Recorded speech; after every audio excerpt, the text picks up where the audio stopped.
Hello everyone, আসসালামু আলাইকুম। আমি মেহানি ঢাকা থেকে বলছি। যে যেখান থেকে দেখছো, দেশ বা দেশের বাইরে, আশা করি সবাই ভালো আছো, সুস্থ আছো। আজকে সকালে দেখছি, ঘুম থেকে উঠে দেখছি প্রচণ্ড বৃষ্টি পড়ছে বাহিরে। আর ব্লগটা বিকেল থেকে আমি শুরু করলাম, সকালে আর শুরু করিনি। আর প্রথমে যে ড্রাগন ফলটা দেখেছো, ওই ফলটা আমার মেয়েকে খাওয়িয়েছি কেটে। আর আজকে মনে করেছি কটা ফ্রোজেন করে রুটি রেখে দেব, সেই জন্য পানি গরম দিয়েছি, রুটির কাই করে নেব। আর আমি বেশি রুটি বানাবো না, জাস্ট 5-6টা রুটি বানিয়ে রাখবো, তাতে করে আমার সকালের কাজটা একটু তাড়াতাড়ি হবে। যেহেতু আমি সকালে ভোরে ঘুম থেকে উঠলে আমার মেয়েও ঘুম থেকে উঠে পড়ে, আর এভাবে ও দুইজন না উঠলে রান্না হয় না, ও কুলে উঠতে চায়, সেজন্য এই কাজটা একটু আগিয়ে রাখলাম। আর আজকের ব্লগটা আমি একটু লেট হয়ে গিয়েছে দিতে, কারণ আমার বাসায় মেহমান এসেছে, সেই জন্য। এবার কাই করে নিয়েছি, এবার রুটিগুলো বানিয়ে নেব।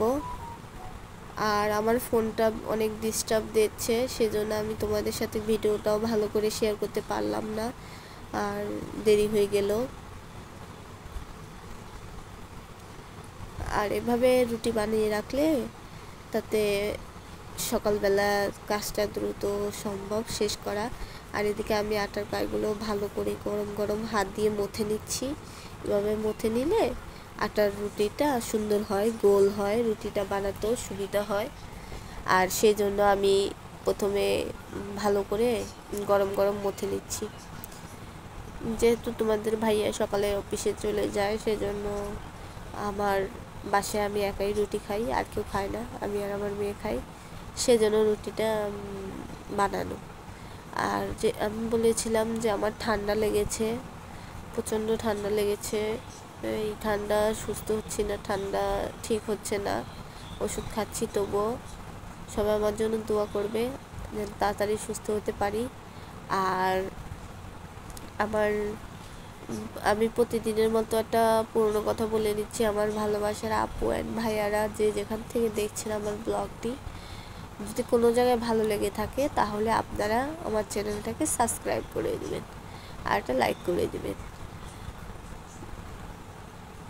আর এদিকে আমি কথা বলতে বলতে আমি রুটিগুলো বানিয়ে নিচ্ছি, দেখতে পাচ্ছ মাত্র 5টা রুটি বানাবো, বেশি রুটি না, বেশি রুটি বানালে খাওয়া হয় না, 5টা রুটিও থেকে যাবে। আমি 2টা বা 3টা রুটি খাই, বেশি খাই না। আর এদিক দেখতে পাচ্ছ আমার রুটি বানানোটা শুরু করে দিয়েছি। আর আজকে ঠান্ডাটা অনেক বেড়েছে, আমি ভয়েসও দিতে পারছি না, ভয়েসও আমার কথা শুনেই বুঝতে পারবে তোমরা, প্রচণ্ড ঠান্ডা লেগে গিয়েছে। এত ঠান্ডা কিভাবে লাগলো বুঝতেই পারলাম না, যেহেতু কয়েকদিন গরম পড়ে, আবার কয়েকদিন ঠান্ডা, বাহিরে এখন 2-3 দিন যাবৎ বৃষ্টি হচ্ছে, সেজন্য এরকম হচ্ছে। আর আমি 2টা বারান্দায় গাছ লাগিয়েছি, একটা হচ্ছে পুঁই শাক আর একটা হচ্ছে ধনিয়া পাতা, বিলাতি ধনিয়া পাতা না কি বলে। আল্লাহ রহমতে আমার সেই গাছগুলোতে পাতা ছেড়েছে, পুঁই শাকের পাতা, ওই পুদিনা পাতার পাতা ফুলের টপে লাগিয়েছি। যেহেতু মাটি নাই আমার কাছে, কি করব, সেজন্য ওর মধ্যেই লাগিয়েছি। আর আল্লাহ রহমতে বড় হলে তোমাদের সাথে শেয়ার করব। এভাবে গাছ লাগিয়ে নিজের হাতে গাছ লাগানো, তার উপর ফসল খাওয়া খুবই ভাগ্যের ব্যাপার। আর এদিকে আমি রুটিগুলো সব এক এক করে বানিয়ে দিচ্ছি।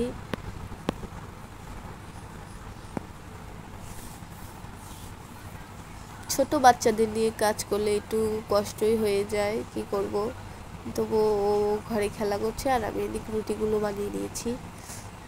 বেশি রুটি বানাইনি, সেজন্য ঝামেলাও হয়নি। আর আমি রুটি ফ্রোজেন করলে এভাবে ফ্রোজেন করি, একটা কাগজের উপর রুটি রেখে আবার একটা কাগজ রেখে আবার রুটি রাখি। এভাবে রাখলে কি হয়, এভাবে রাখলে রুটি লাগে না, একটার সাথে আরেকটা লাগে না, এতে করে সকালবেলা আর ওই কষ্টটা থাকে না।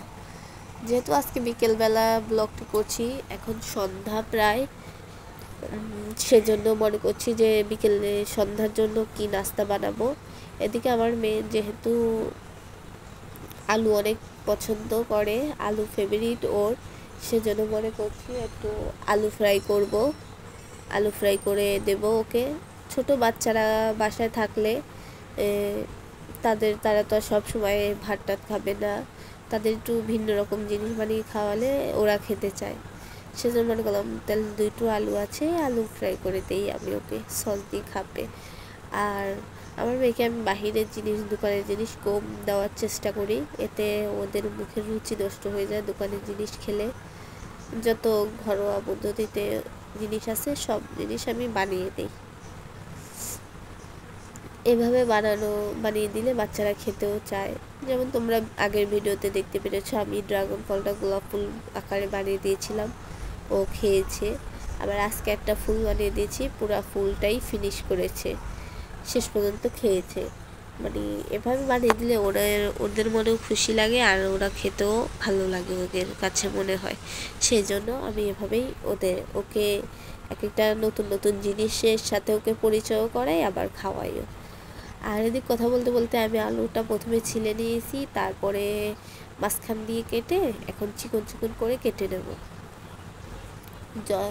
আলু ফ্রাই করার সময় লম্বা আলুর দরকার, খাটো আলু হলে আলু ফ্রাইটা দেখতেও সুন্দর হয় না, বাট এরকম লম্বা আলু থাকলে আলু ফ্রাইটা ভালো লাগে খেতে।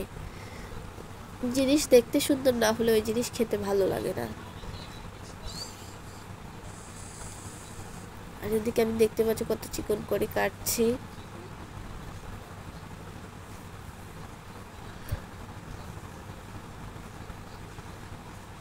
আর আমার ভিডিও যদি কোনো জায়গায় ভালো লাগে আগেই বলে দিলাম, আবারও বলে দিলাম, সবাই আমাকে একটা লাইক কমেন্ট শেয়ার করবে আপুরা, আর আমার পাশে থাকবে সব সময়।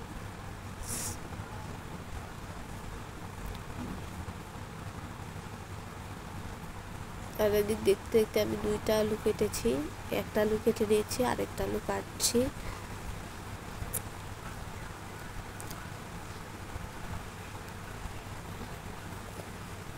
সবাই প্রতিদিনের ব্লগ ভিডিও ছাড়ে, ডেইলি লাইফে যে যা করে আমিও ছাড়ি, বাট তোমাদের কাছে একঘেয়েমি লাগবে প্রতিদিন যদি একই রকম ভিডিও ছাড়ি তাতে।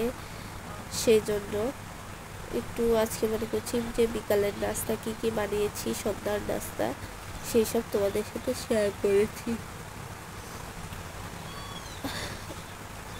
আর বাহিরে প্রচণ্ড বৃষ্টি পড়ছে, দুই তিন ধরে।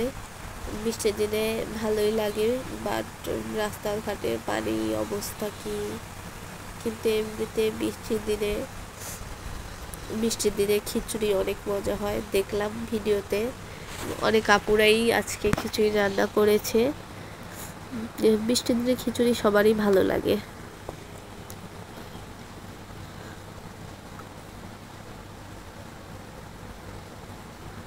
আর আজকে মনে করছি যে একটা কেকও বানাবো, আলু ফ্রাইটা করে তারপরে কেকও বানিয়ে দেব।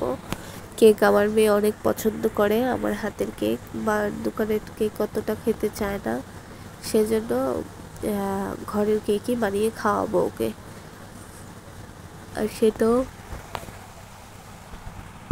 আর সেটাও তোমাদের সাথে শেয়ার করব। বিকেলবেলা আমি সমস্ত উপকরণ দিয়ে, আমি বেশি কিছু ব্যবহার করি না কেক বানাতে, ঘরে যেসব উপকরণ থাকে সেই সব উপকরণ দিয়ে বানাই। আর এদিকে আমি দেখতে দেখতে আমার আলুগুলো কাটা কমপ্লিট, আর দেখতে পাচ্ছ কতটা চিকন করে কেটেছি। এবার ধুতে গিয়ে দেখছি একটা আলু কাটতে মনে নেই, সেজন্য ওই আলুটা আবার কেটে নিয়েছি। এবার ভালো করে ধুয়ে এর মধ্যে লবণ মাখিয়ে রাখবো, এতে করে আলুটা ভিতরে নরম হবে আর ভাজতে গেলে সিদ্ধ তাড়াতাড়ি হয়ে যাবে।